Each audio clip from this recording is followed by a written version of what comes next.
Okay. Hi, everyone. I'm Annabel, and I'm joined by some very impressive people. We had like a conversation just before this, and there was loads of good stuff that came out. So rather than kind of going through what everyone does here, which is brilliant, I'm going to ask some questions, and hopefully you'll see how brilliant I think they are as well. So between them, their businesses manage over 10,000 channels and pages, and they've also published that equivalent alone in the last month. So there's a lot of knowledge in this room.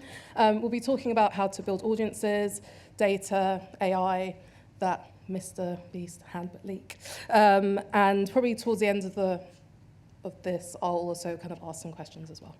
So, welcome. Thank you for joining me today. Let's start with from zero. So, Victor. Yeah. Hello. Yep. So, imagine you've got a YouTube channel. I do. And there's like 0 followers on it. Mm-hmm. What actually works, what's commonly done wrong, and what's something that people think is important, but actually it really isn't? Obviously, we have collectively over our channels around 210 million subscribers, so the boys have done well.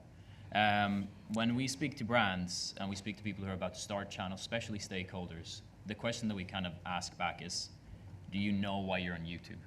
And I would say 9 out of 10 times they don't. And the question then becomes, do you want me to tell you how YouTube channels work and how you actually make them function? It's going to be no answer fits all of the questions, right? But things that we immediately talk about is your channel aiming to be niche and finding your niche or applying a niche to your strategy? That's the first question. YouTube is not an algorithm that functions like a social platform. It's a broadcasting platform. You have to be consistent in what you put out. But finding the niche is the first step we do. The next thing we look at is if your team is, and this is the most common thing, most people are really, really mediocre at their jobs. And because they don't do this for a living. They do this 8 hours a day. Creators do it 24.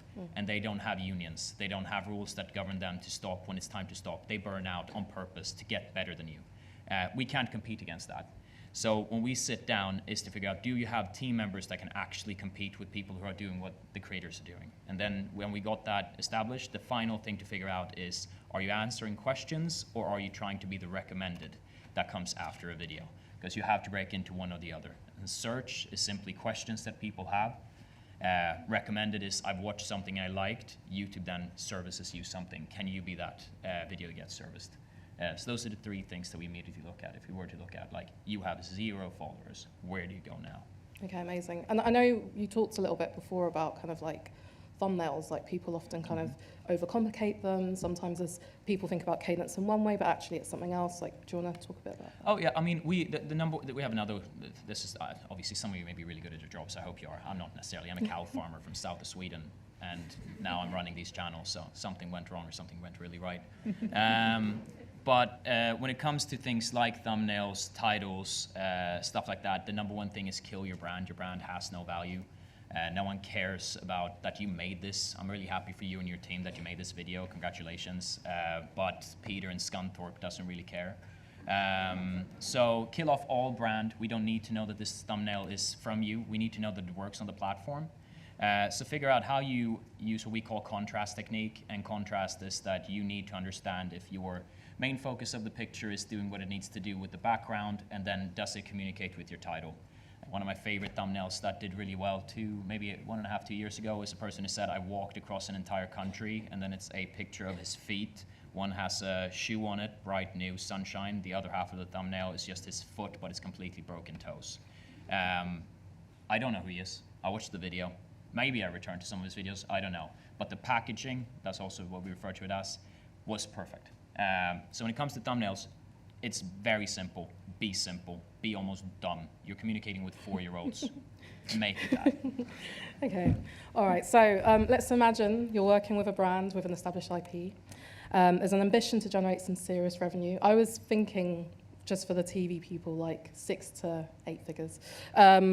Is there really money in social media? I think that's the first part. And if you had that brief, what would you do with it? Which platform would you focus on? What would you invest? And how long would you actually need to spend in order to kind of get back a meaningful return? And I'm going to go to you, Graham, because I think you've got a good answer on this one. Yeah, so can you make money on YouTube? I think probably yes. It does work sometimes. This surprised me recently. So I'll try and kind of overlay TV audiences in the UK with what that might look like on YouTube. So let's say you've got a top 10 show each week does about 5 million views. Can you get 5 million views on a 1-hour YouTube video? Well, yes, you really can, quite easily, and lots of creators and brands and publishers do. But what might that mean in terms of money? This is at the very top end, the extreme end of stuff that I've observed very recently. We've had a video that's hit over $100 RPM. RPM is revenue per 1,000 views. Now, granted, that is insane numbers for YouTube, and it was specific to TV viewers in the US. So clearly the richest market at probably the richest point in time for there being advertising on YouTube, i.e. election week. But even if you half that and say, right, I'm going to get 5 million views on a 1-hour video at $50 revenue per 1,000, that's $250,000. You're also probably not going to get that much. Halve it again. Well, you're still over $100,000. Now, it's not necessarily that easy to get people to watch a 1-hour piece of content on YouTube. The trick is, start with a 2-hour piece of content and you'll get 1 hour worth of viewing. But it's really not that hard to get 5 million views on a show. So yes, you can absolutely make it work. Okay. Emily? I was going to say the same thing, actually. So we've got multiple long-form episodes of series which have made in excess of 6 figures. And I think the other part of that is around the production cost of a TV or the series on social. It's much, well, in most cases, a lot less than on TV. So if you say it costs $100,000 for us to do an 8-episode series for social, but we make $500,000 off the back of those 8 episodes, you've got a $400,000 profit straight away. So definitely can make money for it. And I saw a stat yesterday that was like 95% of Gen Z are looking to social for TV viewing, and then they actually then go on to TV to watch that series as well. So you're not only creating a new revenue stream, you're also creating more audience for your existing revenue stream too. So I think, yeah, you definitely can. Okay, Victor? I mean, yeah, that's where I make all my money. We have some rules. They're quite simple. When you obviously we look at TV. In the summer, we created a reality TV show called Inside. And when the company runs, and just to give you some quick context, I'm the managing director of that company at 34. My average age is 24. I hire primarily on personality. I think most people can learn their jobs within the first 3 months, unless it's a hard skill, then it takes longer. But that team now around 40 worldwide, we made a reality TV show with the intention of how hard is it to make Love Island. And turns out it's pretty fucking hard, which is great for the people who work in TV.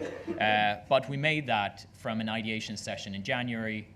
We then went into production in May. We shot for 24 hours, 7 days. Then we released it from last camera press. It was 8 days of edit and marketing strategy, and then we released it 8 days later. And then we calculated spend versus revenue, and then we laughed. Just sat there and had a great time. We obviously uploaded this on YouTube. We got 55 million views in the first 10 days. And yeah, the person who made it had never done a TV show in their life. So that was terrifying, but at the same time, it proved a point, which was like, if you kind of just get down into the trenches and you get going and you try to make it, there is a formula that can make a lot of money, but there are still, and we rough around the edges as fuck, like we really are. But we learned a lot from it, and I think one of our key things is moving now towards making more productions that could almost feel TV-esque, but nowhere near the production levels of what a TV production is. Yeah. What is the formula? Just spend less on people that shouldn't be getting paid.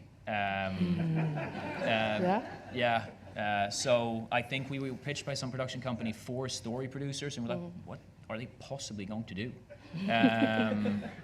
So we had 1 story producer, and we basically had a production team that came in. We tried to run it as lean as possible. The team from our side was 12 people for 7 days. Obviously in the post-production and the pre-production, we had an editing team.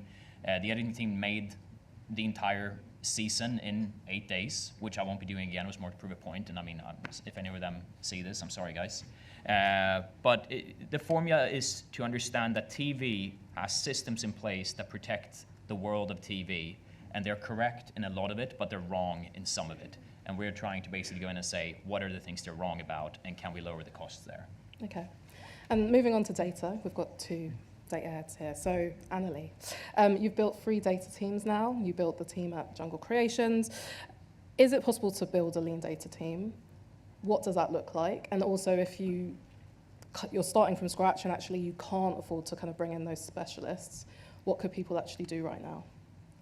Yeah, cool. So yes, you can build a lean data team, and a lot of the time you have to, obviously, in these businesses. So I always hire, actually, you kind of summed up really perfectly. I always hire on personality first, because your budget is low at the beginning. You don't know where you're going to go, which direction it's going to take, what data you've even got, what the business objectives might change halfway through your build as well. So I always hire based on someone who's got that hunger, that energy, the skill set that can kind of shift and grow as well. So they might be in insights and research, but actually really interested in doing more analytical stuff, and actually then they span across multiple things. So I've always hired on personality. I do generally hire insight first, because that will give you, I guess, the commercial value. So I think a lot of people who sign the budgets off want to see the commercial numbers at the end. So they want to see and they want to see like the storytelling behind it. So generally I hire insight first, then build the roadmap, which then will give you the outcomes of what you need from a more technical perspective. So you work out what you have, and then you build that way. There was one more question at the end. Yeah, if you don't have the money to kind of bring in specialists, what can you do more practically? So one thing I would recommend is just having a really quick look at implementing a model like daily, weekly, monthly, quarterly. So even if you go to a creative team and you say, right, daily, what's one answer or one insight that would help you every single day? And it could literally be, I'm looking at this post that I did yesterday, or 100 posts I did yesterday. Are any of them above benchmark? Yes, no, why? One thing, and then share that back. And then they get more and more curious every day, because you tell them like one guiding question every day. Same with the weekly question, same with the monthly question, and then just start really small and just guide with what the outcome should be, rather than like looking at the big data, I would say. Okay. And then if you are kind of starting that way, is it literally like an Excel sheet? Are you kind of looking, what does that, what is that? Yeah, I think we talked about this before this panel. And when I was at a very big social publisher, and actually even our current one now, we just look at the most basic numbers. So it could just be a post goes live, and then we would have a slide and a sheet, and it would be benchmark yesterday, benchmark today. And I was like, why are you doing it manually? And they're like, because I'm learning as I'm writing it down. It was the littlest thing. And it's not as efficient, obviously, as having a dashboard, but actually it works for them. So it can be as simple as I'm writing the number every day, because that's how my brain works. And just, whatever's simple, whatever's basic just works. But we can automate things as well. But yeah. Interesting. And Graham, this is a question for all, but I'll start with you, Graham. Can you share an example of how data has transformed your business? Yeah, plenty. I'd just say about building a lean data team. Yeah. Little Dot Studios is about 500 people, and about 490 of them are creative, and the other 10 are the data people. Oh, so we are lean in that world, and so really any step out of creative decision making towards looking at some numbers and thinking, how can I make a creative decision off the back of that data point that's telling me something? That's a step forward. An insight that's changed. So I don't want to give away the entire secret sauce of Little Dot Studios, but you can upload any length content you want onto YouTube. You could upload a 1-minute short and enjoy your 5 cents 1,000, or you could upload a 5-hour video and enjoy your $100 1,000. But therein lies a problem. How do you know what to upload? Should I be uploading 30-minute, 60-minute, 5-minute, 2 hours? And normally the answer is, well, it's a blend of all of those things, because everyone's different and they might want to watch different lengths of content. And what we're able to do is analyze at scale all the different content lengths that we're uploading on a ton of our own channels, and recognize that we're underserving a particular part of the audience. And by switching away our focus from one particular content length to another, we doubled the revenue over the course of about 30 days. And when you're in our business where we've been doing this for about 10 years, doubling revenue over 30 days across 100 channels is a massive change. It was a huge impact, and none of that came from the creative teams, and all of it just came from crunching numbers. So it can be enormously powerful. Okay. I've got a short amount of time, so I'm going to move on, but I know that you probably had some great answers for that one. But moving on to the content. So in the Mr. Beast leak, he said, your goal here is to make the best YouTube videos possible. It's not to make the best produced videos, not to make the funniest videos, not to make the best looking videos, not the highest quality videos. It's to make the best YouTube videos possible. So Victor, in our pre-chat, you talked about how you're interested in making mid content. and also that you like to create YouTube first rather than digital first. And that one of the key rules is that it's art and not entertainment. So can you just explain what that means really from a content perspective? We have a couple of rules that we follow, and one of them is that it's not art, it's entertainment. And if you want to work in art, there's so many places that don't make money that work in that, and you should go there. Because we cannot have pretension at this point. We don't have the budgets, we don't have the system, we don't have the community that will support that yet.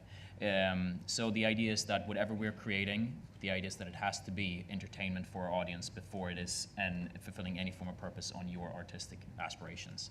And YouTube right now, as we just mentioned, you have to figure out how you get the most amount of money out of a format. So when we sit down and look at what we now call mid-content, is essentially we need to make a video that gets the same laugh as an expensive video does. So let's start by trialing how far back we can pull production, for example. So our second channel is very much about formats. If there's a format that does really, really well on the second channel, then that will graduate up to the first channel. And if it does really, really well there, then it goes into production to potentially become its own standalone show. So mid-content is not saying that that's the end goal, but it's basically saying my advantage is that well, not you guys, but people who make TV needs to get commissioned and then put it up, or needs to secure budget to shoot it or try it. I can just try the format itself without any budget else spent, sitting in a sofa in a living room, and then pushing it out. And if it gets 6 million views instead of 2 million views, then I probably hit something here. And then that goes into further, how do we now spend more money on that format to make it better? So the idea of mid-content, or it's entertainment first, is simply that we don't have time to do anything that doesn't make money. And I'm talking to the level of, like, we have a profit margin that we try to hit on every level of every video. And if you're a creative that comes in and gets told the only purpose of your creative is profit, it's really tough. But I might be able to give you that budget to do something purely fun 5 years from now when we've established the scene. And when you look at Mr. Beast, they're completely different to how we operate. They're also a much bigger machine. What he's talking about is that YouTube is lower end production when you look at the things that are being spent on in TV. So he's spending insane amounts of money of getting 10 Lamborghinis to throw them into a fire pit. You don't do that on TV. It would be weird spend. I don't even know if that's correct from his side, but that's what he's talking about when he's talking about his ideology and how he approaches it. So YouTube first is almost explosive to him. And it's slightly changing now. Narrative is coming back in a bigger way. But we're slightly different, but that's what he's talking about. Okay. And then thinking about data. Obviously, Henry Ford said, if I asked my customers what they'd wanted, they'd say they wanted a faster horse. What's your view on that kind of line between data-driven versus like creativity? It's not a line. It's a false dichotomy, not to challenge the question particularly. All information can be broken down into data, and data can be turned into creative insight, and creative insight can be turned into numbers. So it's really, what is your inspiration for making the decision you made about any aspect, whether that is an edit of a pre-existing piece of content, or a decision about how you're going to create the thumbnail or title it or write the description, or create a compilation of these 20 assets that I've got. And you can use data to help you in that decision-making process. You can use data to get you off the ground and say, right, let's take all the elements of this particular IP that are about this character, and then the creative execution of that is fully without data in that sense, or you could go about it the other way entirely. So I understand the premise of the question, but it's just false. If YouTube didn't have data, it wouldn't exist as a platform, right? It would just be another failed TV station, right? It would just show videos and some people watched them and then they didn't, and that would be the end. So it's kind of, it's built in. And Annalie, so you consider the bottom line for every asset. Can you just explain how that works and how that's informed output in the workflow? Yes, so we have two really incredible data-driven programs at Jungle Creation. So one is what we call video macroeconomics. It's basically looking at every single asset, line by line, how much it costs to deliver that one asset, time span, hard costs, whatever it might be, and then it's all connected into a system that we also built, which has revenue per line, basically. So on a actually monthly basis, and actually even fortnightly as well, we actually look to see what channels are performing, what assets are performing, formats that aren't working are working, and we do choose to rest a lot of those. So just because it's not making us money, or we do optimize as well quite quickly as well. So that's the first one. The second one is we've got a data-driven solution called Jungle IQ, which is essentially an AI-powered solution that looks at every single frame of every video that we upload, including voice as well, and it tags thumbnails, items, images, voices, brands, celebrities, emotions, and then we tie it all in again to that economics piece. So what has driven that revenue? Are there any correlations that we can kind of move on, make better, push out further? So yeah. And that's a lot of data. Like, yes. are you both like drowning? Are you all like drowning in data? Like, is there any kind of like data points that you're like, everyone keeps asking me about this, but actually I'd rather never look at it again? I think I saw a stat a couple of months ago that was like 95% of what we collect we don't use, as in not we, the world, but obviously I use it all. No. But I think there is too much, and I think what AI is doing really well is helping us find the trends that are happening. So instead of having to look for something, it kind of will flag something up. This is a correlation. This seems to be happening more often than not. So that is definitely helping us kind of sieve through it rather than just leaving it there. And also, so there's a question from the audience around what's the best sources of data to make decisions? What would you say to that? Obviously, it depends what you're measuring. Yeah, depends on what you're trying to do. I mean, as we just mentioned, I think the USP of YouTube is that the back end has a lot of valuable data, and if you know how to handle that data, then you can make a really educated decisions on what you're going to do next. There's also things that don't really matter, like there's a CTR that tracks your CTR, click-through rate. It's really not that important in general. Meanwhile, what you look at when you create something is how many views did you get on it, and how long was the average view duration. That basically tells you if you keep the attention of the viewer, and that means how many ads can I show this person. I mean, it sounds horrible in that sense, but it's like average view duration is almost the governing stat for us in terms of data. Okay, and let's talk about AI. So Graham, you've mentioned in previous interviews that you've used AI to kind of inform titling. So like, what did that look like? What are some of the headlines from that test? So very quickly, what we did was we took a bunch of existing video assets, took their metadata, so titles, descriptions, tags, any other information, I'm simplifying,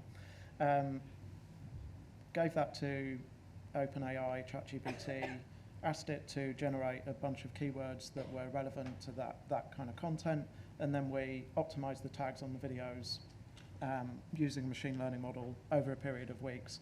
And that, nearly in every single case, improved the performance of the videos. So then we've transferred that to a titling model.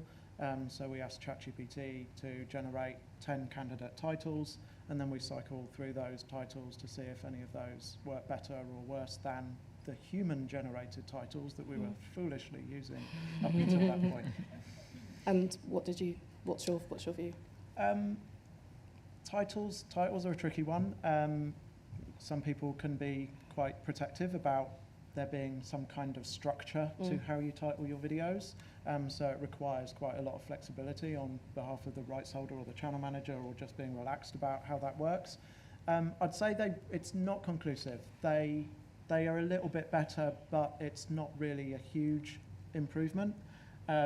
But also, if you can save time by not having to bother titling videos, then there's a saving elsewhere. So it's as good as a decent title generated by somebody who's good at writing titles.